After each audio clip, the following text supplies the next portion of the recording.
Bien, continuaremos entonces aquí donde donde nos quedamos, respecto a las relaciones entre velocidades y masas, y estos básicamente son todos cálculos teóricos, uno puede calcularlos tranquilamente.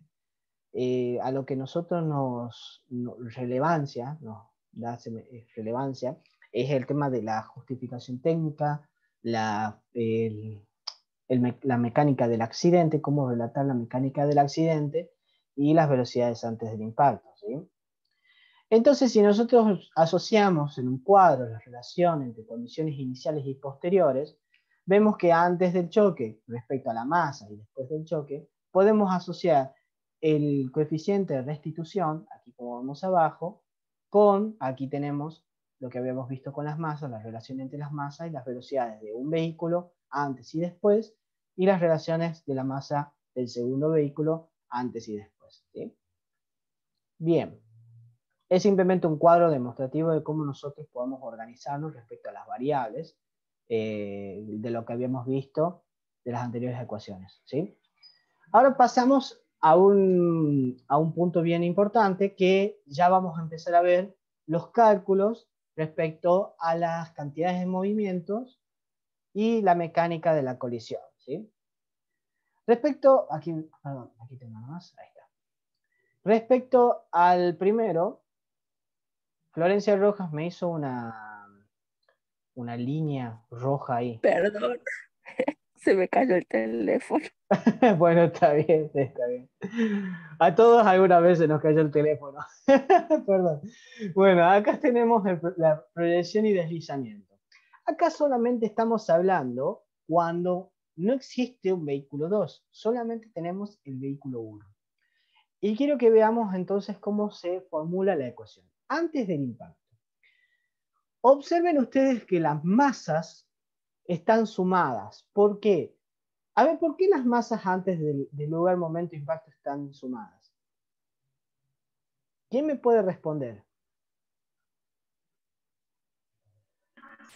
Porque van en el mismo vehículo, digamos, van en la bicicleta, moto, no sé qué es eso. Exactamente, Ariel. Ambas masas van sumadas, ya que la masa del ciclista, ¿sí?, es más la masa de la motocicleta, están todas juntas. Es decir, aquí vemos a la masa del motociclista y las motocicletas como un solo sistema, ¿sí? ¿Y cuál velocidad tomaría? Bueno, solamente la velocidad de la motocicleta o de la bici. Bueno, acá vamos a tomar como una motocicleta, ¿sí? Entonces, solamente es la velocidad de este vehículo quien llevará a ambas masas, ¿sí? ¿Se comprende esto? Bueno, se suman ambas masas y se multiplica por la velocidad antes del impacto y nos da la cantidad de movimiento antes del impacto. Ahora, ¿qué pasa? Acá supongamos que este ciclista se cae, ¿sí? Supongamos que Ariel va en la motito y se cae, ¿sí? Entonces, ambas masas se separarán. La masa del ciclista, la masa de Arielito, o por ejemplo la masa del ciclomotor en este caso, será diferente su velocidad respecto a la masa de Arielito, en este caso, y la velocidad de Arielito, ¿sí? La velocidad del motociclista. Ambas cantidades de movimientos serán totalmente diferentes, pero la suma de ambas será igual a la cantidad de movimiento antes del impacto, ¿sí? ¿Hasta acá alguna duda? ¿Sí? ¿Profe? Sí. El mu de 0,8 sería del motociclista en este caso. Sí, ya vamos a ver bien el tema del mu, del coeficiente de Rosset, así que ya avanzamos por ahí, ¿sí? Bueno, nuestra incógnita va a ser determinar la velocidad antes del impacto, ¿sí? Nosotros podemos calcular la velocidad después del impacto y de uno y de otro, ¿sí? Pero para ello vamos a despejar esta sumatoria de masas que está multiplicando de un lado. ¿Quién me ha hecho de vuelta la línea roja? Florencia Rojas, otra vez usted. No, profe, yo Es que no. se le ha vuelto acá el celular. No. Bien, entonces, esta sumatoria de masas que está aquí como estás multiplicando con la velocidad, pasará dividiendo. Si esto está mal dicho, pasará, digamos, se despeja o se multiplica, se divide miembro a miembro. En realidad lo correcto sería dividir miembro a miembro por masas, pero vamos al lenguaje coloquial, pasa de multiplicación a división. Y nos queda que la cantidad de movimientos después del impacto sobre la sumatoria de las masas es igual a la velocidad antes del impacto, que es la velocidad de la motocicleta, ¿sí? Bueno, como habíamos dicho, las velocidades del ciclomotor y del motociclista están relacionadas, digamos, con lo que nosotros veníamos viendo de la ecuación de la velocidad. En este caso, por ejemplo, consideramos a C como bueno, en este caso parece que es ciclista, tendría que cambiar la letra acá. MC es el ciclista, vendría a ser Arielito, 70 kilogramos, y la masa de la motocicleta es 120 kilogramos, ¿sí? Entonces, si nosotros aplicamos esto a lo que nosotros conocemos como el cálculo de velocidad en los cálculos parciales, que es la raíz cuadrada de 2g mu por la distancia, obviamente esto se mide desde el lugar, momento, impacto hasta la posición final, cambiamos los valores, aquí 0,8, respondiendo a lo que dijo Julio, 0,8 vendría a ser para el motociclista en este caso, ¿sí? Y 0,35 vendría a ser para la motocicleta. ¿Por qué? Y esto lo vamos a ver cuando veamos energía disipada por arrastre. La motocicleta está sobre el metal, es decir, es metal sobre el asfalto, ¿sí? Por lo tanto, tiene menos roce la superficie sobre el cuerpo que, por ejemplo, si fuese sobre un humano, ¿sí? Sobre un humano es mucho más fuerte el roce, por así decirlo, tiene más fricción la superficie, por lo tanto es mucho más alto, ¿sí? Si nosotros le agregamos las variables de distancia, por ejemplo, desde el lugar, momento de impacto a posición final, 10 metros y 30 metros, esto nos dará entonces, Florencia, ¿podrías borrar esta linita si es que la hiciste y no la borraste antes? O quien haya hecho esta línea. Ya me fijo porque no sé la verdad cómo se hace. Bueno, entonces dejo de compartir y vuelvo a compartir. Estoy acá. Bien, ahí está.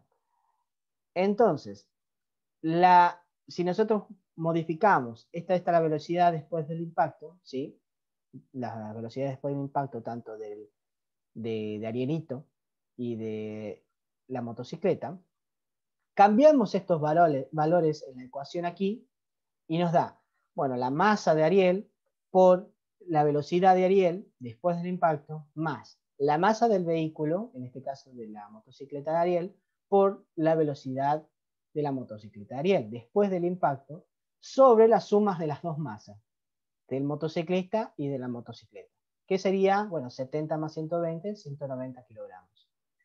Solamente aplicamos esto, obviamente siguiendo la línea, aquí la idea es multiplicar esto y esto, sumar todo esto y dividir después por la suma de las masas, y me da que la velocidad antes del impacto del motociclista y la motocicleta, es decir, lo mismo, es 58,75 kilómetros por hora, ¿sí? Hasta acá se va comprendiendo. Esto es solamente cuando tengo un motociclista, no tengo otro vehículo involucrado, ¿sí? ¿Se va comprendiendo? Sí, Sí, profe. Bueno. Sí, profe.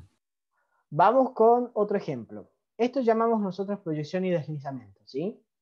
Fíjense, observen y traten de tomar nota a los nombres. Proyección y deslizamiento. Vamos al otro que es colisión y arrastre, ¿sí? Vamos a suponer que acá nosotros tenemos dos vehículos de diferentes portes en donde uno colisiona al otro y ocurre el arrastre, es decir, un movimiento solidario. ¿Qué es lo que pasará? Bueno, nosotros tenemos de vuelta acá la masa del vehículo del camión, que está en movimiento con una velocidad tanto, y la masa del automóvil que va con una velocidad tanto, ¿sí? Ocurre el impacto, y bueno, podemos simplificarlo, que después del impacto ocurre que hay una cantidad de movimiento, una cantidad de movimiento del vehículo, que es el camión, y una cantidad de movimiento del automóvil. Supongamos nosotros que el automóvil antes del impacto tenía una velocidad 0, ¿sí? Es decir, que su U es igual a 0. Por lo tanto, la cantidad de movimiento antes del impacto es igual a 0, como ven acá, ¿sí? Masa por velocidad es igual a 0. Por lo tanto, si nosotros estamos hablando de un arrastre y vemos que el camión tiene 20.000 kilogramos y el automóvil tiene 1.500 kilogramos, hay una gran diferencia de masa. Voy a poner entre comillas, el camión se lo lleva puesto, ¿sí? Al automóvil. Por lo tanto, ambas masas se sumarán y la velocidad que van a tomar serán iguales, ¿sí? Entonces, aplicando estas condiciones, que la cantidad de movimiento antes del impacto del automóvil es 0 y que las velocidades después del impacto son iguales, simplifico en la ecuación de la cantidad de movimiento, me queda que la cantidad de movimiento del camión antes del impacto es igual a la suma de ambas masas por la velocidad del camión después del impacto, ¿sí? Mi incógnita es determinar cuál es la velocidad del camión antes del impacto. Por lo tanto, yo despejo esta masa dividiendo a todo esto, toda esta variable que vemos aquí, ¿sí? Entonces, determinaremos que la velocidad antes del impacto del camión es igual a la sumatoria de las masas por la velocidad del camión sobre la masa del camión. ¿Y cómo hallamos esta velocidad? Bueno, aplicando la fórmula de los cálculos parciales, que es 2G por mu por distancia del camión, ¿sí? Aquí vemos las variables, 31 metros 0,7, y lo cambiamos. Y vemos que la velocidad del camión antes del impacto es 20,63 metros sobre segundo. Si reemplazamos esta velocidad aquí, en la fórmula de cantidad de movimiento, determinamos que la velocidad del camión antes del impacto es 79,85 km por hora o 22,18 metros sobre segundo. Fíjense que la velocidad antes y después no varió casi, pero disminuyó, ¿sí? ¿Eso por qué pasa? Porque las masas después del impacto aumentaron. Por lo tanto, si aumentan las masas, la velocidad debe bajar. ¿Para qué? Para que esta ley de conservación de cantidad de movimiento se siga cumpliendo, ¿sí? Y esto es experimental y esto es teórico. Todo coincide, todo cierra. Siempre pasa lo mismo. Cuando acá yo solamente tengo una masa, se va a mantener respecto a antes del impacto. Pero como yo tengo mucha más masa, es decir, en vez de 20.000 kilogramos, ahora tengo 21.000 kilogramos, la velocidad después del impacto tiene que disminuir porque aumenta la masa, para que este valor antes del impacto se mantenga. ¿Se comprende esto, chicos? ¿Se comprende? Sí, profe. Bueno. Sí, profe. Es por eso que hay que siempre mantener los valores de cantidad de movimiento, porque esto es una ley, chicos, una ley física. Siempre se va a mantener la cantidad de movimiento. ¿Bien? Porque es conservativa. Esto cuando tenemos un movimiento solidario. Ahora, por ejemplo, ¿qué pasa si nosotros tenemos una colisión impulso, que en este caso lo podemos asimilar a una colisión, perdón, a un movimiento elástico, una colisión elástica, ¿sí? Supongamos, aquí obviamente tenemos la cantidad de movimiento antes del impacto y la cantidad de movimiento antes del impacto. Supongamos que el vehículo, este automóvil, está detenido o no tiene movimiento en el eje de choque, ¿sí? La cantidad de movimiento va a ser 0, ¿sí? La masa por la velocidad antes del impacto del automóvil es igual a 0. ¿Qué pasa? En una colisión e impulso ya no existe un arrastre, bueno, por lo tanto, no existe un movimiento solidario posterior, sino que ambos vehículos se separan después de la colisión. Entonces, ¿quién va a llevar la cantidad de movimiento, es decir, el impulso antes del impacto, es el camión. Volvemos a calcular la cantidad de movimiento antes del impacto del camión. Pero las cantidades de movimiento después del impacto de ambos vehículos se separarán. Ya no hay un movimiento solidario. Acá hay un impulso. Por lo tanto, el camión va a tener su cantidad de movimiento y el automóvil también tendrá su cantidad de movimiento. ¿Sí? Nuestra incógnita, la velocidad del camión antes del impacto. ¿Sí? Despejamos la masa del camión, dividiendo para aquí, nos queda esta ecuación. Bien, para determinar velocidades, simplemente, de vuelta, aplicamos los cálculos parciales del camión y del automóvil.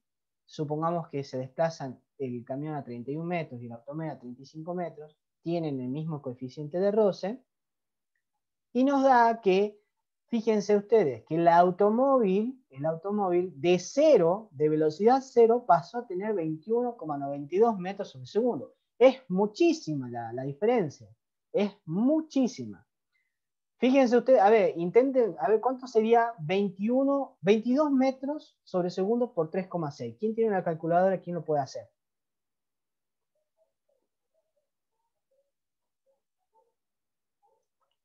¿22 por 3,6? 79,2, profe. Observen ustedes, de 0 a 79 kilómetros por hora. Es muchísimo, muchísimo la velocidad que toma el automóvil. ¿Y esto por qué se da? Por las diferencias de masa. Esa es una. Fíjense, de 20.000 kilogramos, de 20 toneladas a 1 tonelada, casi 2, ¿sí? Y por la velocidad que lleva el camión, en este caso, 80 kilómetros por hora, ¿sí? Casualmente, se vuelve a cumplir que el camión tiene que disminuir después del impacto su velocidad, ¿sí? Para que la sumatoria de las cantidades de movimiento se igualen a las de antes y después, ¿sí? ¿Entienden esto, chicos? Quiero que ustedes comprendan el sistema, que mientras más grande es el vehículo, más problemas tenemos, ¿sí? En este caso, como les digo, el vehículo, el automóvil estaba detenido y pasó de 0 a 79 kilómetros por hora. Es muchísima la velocidad, ¿sí? Bien. Pasemos a otra. ¿Qué pasa ahora? ¿Qué pasa ahora? ¿Qué sucede? Perdón, me estaban mandando de vuelta mensajes. Son las admiradoras, chicos, disculpen.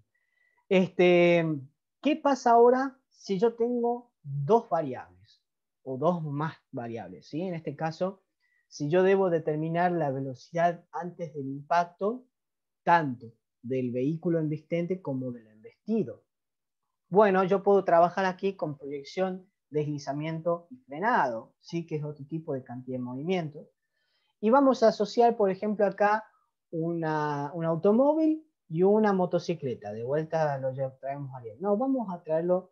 Aquí está. Julio andando en el automóvil y Facundo andando en la motocicleta. ¿Sí? Qué malo usted, Julio. ¿Cómo lo va a chocar a Facundo? La verdad que es muy malo muy malo usted como compañero. Y Facundo, espero que usted se encuentre bien después del choque. ¿Está Facundo? Sí, profe, aquí. Ah, bien, bien, bien. Usted se encuentra bien después del choque que le dio Julio, imagino. Bien. Oye, reposo todavía. Bueno, continuamos.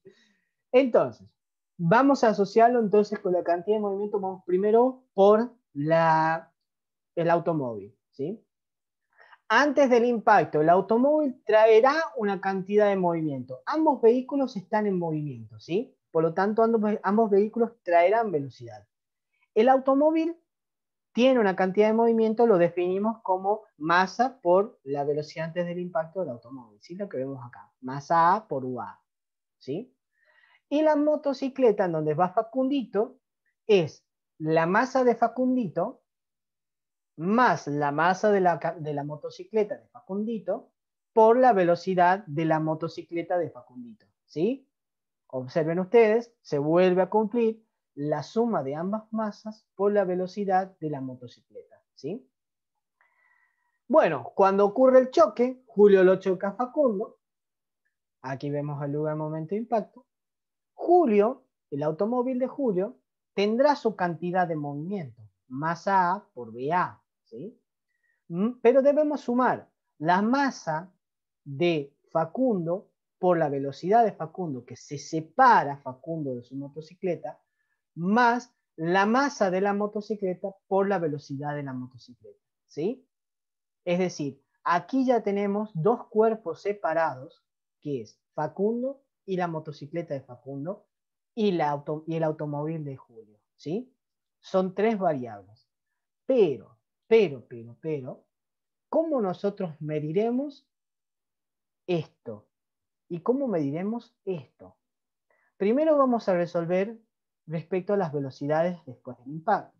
Bueno, aplicamos aquí lo que nosotros vemos de los cálculos parciales, solamente que, bueno, aplicando la diferencia de coeficientes de roce, dependiendo de qué tipo será. El ser humano tiene un 0,8, la motocicleta 0,35 y el automóvil 0,7, ¿sí? ¿Cuántos se desplazan? Por ejemplo, aquí Facundo se desplazará 10 metros, la motocicleta 30 metros, el automóvil 50 metros, ¿sí? Y despejaremos. Vamos a tomar a la velocidad de Julio, en este caso, del automóvil antes del impacto, como nuestra incógnita. Bien, separemos en términos primero, obviamente. Sumas y restas separan términos. Primero vamos a pasar este término restando, ¿sí? Todo este término restando. Entonces tenemos toda esta cantidad de movimiento que vemos acá, menos la cantidad de movimiento de Facundo y su motocicleta antes del impacto. ¿Sí? Es lo que vemos acá. Entonces nos quedará solamente la masa del automóvil de Julio por la velocidad de Julio, ¿sí? Necesitamos sacar la velocidad de Julio, por lo tanto la masa del automóvil lo pasaremos dividiendo. Pero, aquí viene un problema. Fíjense acá, ¿qué tengo aquí? La velocidad antes del impacto de la moto de Facundito. ¿Y cómo yo hago para determinar esta velocidad? ¿Cómo puedo hacer para determinar la velocidad del automóvil si no tengo la velocidad de la motocicleta antes del impacto? Bueno, aquí es una resolución bien interesante, que es por medio de tablas, ¿sí? Perdón, ¿se ve mi escritorio, chicos? Porque ahí está, ahí puedo ver, perdón. Bien, ¿qué es por medio de tablas? Si yo armo una tabla en donde la velocidad de Facundo antes del impacto, yo le voy dando valores, por ejemplo, de 0, 5, 10, 15, 20, 25 y así sucesivamente, ¿sí? Puedo ir pasando los kilómetros por hora si tengo deseo, bueno, lo pueden hacer si quieren. Fíjense ustedes que estas variables me van a ir cambiando la variable de la velocidad antes del impacto de Julio, ¿sí? ¿Por qué? Yo tengo todos los valores, tengo la masa, tengo la velocidad después del impacto, ¿sí? De los tres cuerpos, ¿sí? A mí solamente me falta la velocidad antes del impacto de Facundo, pero yo, como no la puedo determinar a ciencia cierta, utilizo tablas de 0 a 5, de 5 a 10, de 10 a 15, de 15 a 20. Y voy agregando aquí en la incógnita que yo tengo aquí, ¿sí? En UM, y voy, si quieren ustedes lo pueden resolver, no hay problema si ustedes lo quieren resolver. Primero se hace la suma de la multiplicación de cada una de las cantidades de movimiento, luego se suma todo eso y a la suma de todo eso se le divide por 1500, ¿sí? Y me va a determinar cuánto vale la velocidad de Julio, ¿sí? Antes del impacto, ¿sí? ¿Se comprende esto de las tablas? Y fíjense ustedes, a medida que la velocidad de Facundo va aumentando antes del impacto, la velocidad de Julio va disminuyendo. ¿Para qué? Para que se conserve esta cantidad de movimiento. Nosotros tenemos que hacerlo, calcularlo con los 4. ¿Cómo con los 4, perdón? Con las 4 velocidades de 0, 5, 10, 15. Sí, acá les recomiendo yo usar tablas. Por eso tienen que tratar de manejar Excel aquí. Porque, a ver, Lo pueden hacer a mano, si quieren lo pueden hacer a mano, o sea, pero hacer todo esto a mano es un poco complejo, entonces yo les recomendaría, digamos, que utilicen tablas de Excel como para simplificarse la vida a ustedes también, ¿no? Fíjense que esto está hecho en un Excel, digamos, no hay tanta dificultad, pero como les digo, si ustedes lo hacen a mano Profe, esto, sí, Julio. digamos, ¿cómo se calculan los valores de las tablas? ¿O ya están estipuladas en algún libro o, digamos, se la saca de algún lado? No, es O, simplemente un factor experimental, solamente vos vas probando de 0 a 5, de 5 a 10, podés tomar acá, en vez de 5 podés poner 2, y de 2, 4, 6, 8, 10. ¿Sí? Es de acuerdo a lo que vos consideres como perito, digamos, cuáles serán tus límites entre las unidades de velocidad, de la velocidad de Facundo, en este caso, antes del impacto. ¿Sí?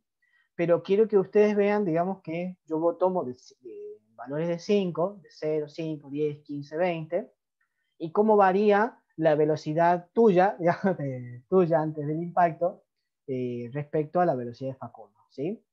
Esto no está en ningún libro, esto es simplemente, o en realidad puede ser que tenga un libro, la verdad que no lo sé, pero este simplemente es física. ¿Sí? Esto es una aplicación física. Y es una ley, o sea, básicamente es demostrable esto. No tiene falla, a eso voy. Dentro del método experimental, que es lo que nosotros utilizamos, el método hipotético deductivo, esto no tiene falla, ¿sí? Y por eso es una ley. A menos que, bueno, como si ustedes habrán leído el módulo 1, a menos que haya un cambio de paradigma, pero por ahora es el paradigma que nosotros utilizamos, ¿sí? bien, bien, profe. Sí. Profe, ¿y ahí quedaría con la tabla esa nomás? ¿O hay que hacer algo más? Bueno, y aquí terminaría con esta tabla, digamos. Ustedes aplican la tabla, pueden tomar más valores, pero a medida que ustedes van avanzando con la velocidad de Facundo, van a ir disminuyendo con la velocidad de Julio, ¿sí? En este caso se mantendrá siempre la cantidad de movimiento. Los valores de antes y luego del impacto se van a mantener, ¿sí? Ahora que estén con respecto a proyección, deslizamiento, proyección, ¿por qué llamamos proyección a cuando el sujeto, es decir, el ser humano que va en una motocicleta, es despegado, ¿sí? de la motocicleta, del vehículo suyo? Deslizamiento propio de la motocicleta, ¿sí? La motocicleta es quien se desliza sobre la superficie, y el frenado propio del vehículo de Julio. Qué malo usted, Julio, ¿cómo lo va a chocar hacia Facundo? Pasemos al otro. ¿Qué pasa cuando tengo una colisión en sentidos contrarios? ¿Sí? Bueno, en este caso, lo tomaré como dos vectores. Ustedes saben que la cantidad de movimientos son vectores. Antes teníamos cantidades de movimientos en el mismo sentido, ¿sí? Acá por ejemplo, cuando Julio lo chocaba a Facundo, eran en el mismo sentido, iban en el mismo sentido ambos. Ahora supongamos que Julio lo choca a Facundo, ¿sí? Cuando Facundo quería ir en contramano, o Julio quería escapar de la policía y chocó en contramano, ¿sí? Acá existe una colisión en sentidos contrarios. Una tiene una dirección, un sentido, y el otro tiene la misma dirección, pero en sentido contrario. Observaremos acá en vectores, las velocidades antes del impacto irán en sentidos contrarios. Aquí tenemos la velocidad del motociclista, que en realidad es Facundo, y acá tenemos la velocidad del automóvil, que es Julio, ¿sí? Apliquemos entonces, ¿qué pasa? Consideremos que nuestro positivo está del lado de Julio, ¿sí? Julio en este caso será el lado positivo. La dirección positiva de Julio nos indica que su cantidad de movimientos va a ser positiva, ¿sí? Antes del impacto. Debemos sumar la cantidad de movimientos de Facundo, pero como Facundo va en sentido contrario, su velocidad va a ser negativa, ¿sí? ¿Se comprende? Sí, profe. O sea, en términos de módulo, ¿sí? Ustedes acuérdense que un vector tiene punto de aplicación, módulo, sentido y dirección, ¿sí? En términos de módulo, podemos decir que su valor absoluto es positivo, o sea, Facundo va a tanta velocidad, ¿sí? Por ejemplo, 30 kilómetros por hora. Pero en términos de sentido y dirección, ¿sí? Vamos a opinar si está en sentido contrario o en el mismo sentido, ¿sí? En este caso, como está en sentido contrario, vamos a tomar que su velocidad va en sentido contrario a la de Julio, por lo tanto es negativa. Y ustedes saben que si yo tengo un factor negativo dentro de una multiplicación, este negativo puede salir de la ecuación, positivo por negativo es negativo, ¿sí? Entonces, la cantidad de movimiento de Julio antes del impacto se restará aquí por la suma de ambas masas por la velocidad de Facundo positiva. ¿Se entiende esto? Esto es matemática. ¿Se comprende esta parte? ¿Sí o no? Sí, profe. Bien. Sí, profe. Bueno. Bien. Entonces, después del impacto, acá tenemos una separación. Acá tenemos Julio, que mantiene su cantidad de movimiento, ¿sí? Más la cantidad de movimiento de Facundo, más la cantidad de movimiento de la motocicleta de Facundo, ¿sí? Bien. Hagamos los despejes de término para poder determinar la velocidad antes del impacto de Julio. Esto que está restando pasará sumando, ¿sí? Fíjense, por eso está sumado aquí, sobre la masa del vehículo. En este caso, el vehículo de Julio, ¿sí?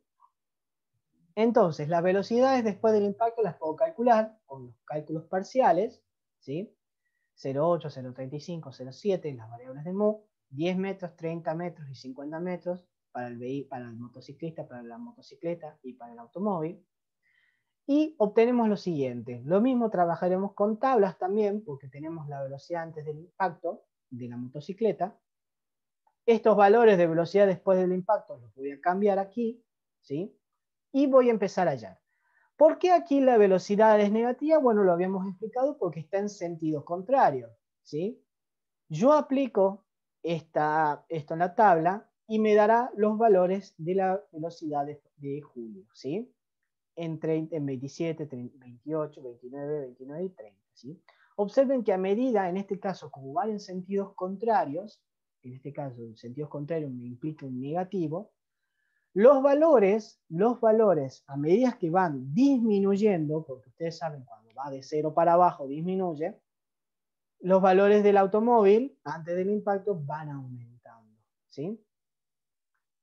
Bien, y acá tenemos la asimilación, ¿sí? Tenemos las velocidades después del impacto de ambos vehículos, las velocidades de ambos vehículos antes del impacto, y tenemos aquí el coeficiente de restitución, ¿sí?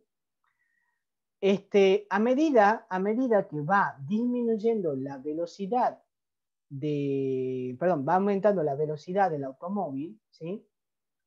Se va transformando más en un choque plástico. Pero a medida que va disminuyendo la velocidad del automóvil, se va transformando en un choque, o asimilando, en realidad no es que se transforma completamente, asimilando en un choque inelástico, ¿sí? Bueno, después faltarían impulso y frenado, diferencia de masa, nos quedaría arrastre, diferencia de masa, arrastre, sentidos inversos, diferencia de masa, arrastre y diferencia de masa, movimiento bidimensional, que esto no lo vamos a ver, esto es un poquito más complejo, o si nos da el tiempo, sí lo daremos. Y por último, daremos esto, que es muy importante, qué pasaría con la mecánica, cuáles serían las causas y los indicios que encontráramos respecto al tipo de colisión, ¿sí? ¿Qué pasa si tengo en sentidos opuestos y en direcciones perpendiculares, ¿sí? Bien, ¿qué cosa no daremos? Los movimientos bidimensionales, ¿sí? Lo podemos dar, sí, lo podemos dar, pero no los quiero complicar con la vida a ustedes. Entiendo que por aquí es un poco complejo esto. Si bien es muy importante, esto se ve mucho en física, ¿sí? Esto lo verán en física seguramente, movimientos bidimensionales. Y los que sobran, es decir, estas partes de colisión, este tipo de colisiones, llegaremos solamente a este impulso y frenado y diferencia de masa y continuaremos con energía de vuelco, ¿sí? Bien, a ver, bueno, yo termino la grabación acá, la corto aquí,